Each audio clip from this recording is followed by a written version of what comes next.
Welcome! In this video, you'll learn how to prevent your group admin from deleting stories on Telegram web using your PC.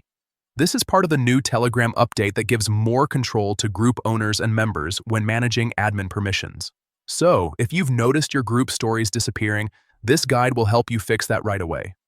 First, open Telegram web on your computer. Make sure you're logged into your account and that you have the proper permissions to edit the group's admin settings. Next, open the group where you want to manage the admin privileges. You'll see all your group chats on the left side of the screen.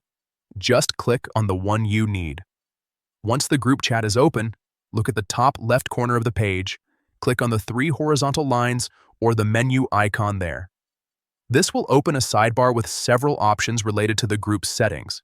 From the menu, select Edit, then go to Administrators. Here you'll see a full list of everyone who has admin rights in the group. Now find the admin whose permissions you want to change. Click on their name to open their control options. You'll find a list of all the actions they're currently allowed to perform. To stop this admin from deleting group stories, simply uncheck the option that says Delete Stories of Others.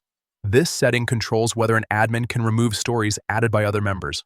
By turning it off, you make sure only specific users or the group owner can manage stories from now on. Once that's done, click the tick icon at the top to save your changes. Telegram automatically updates the permissions.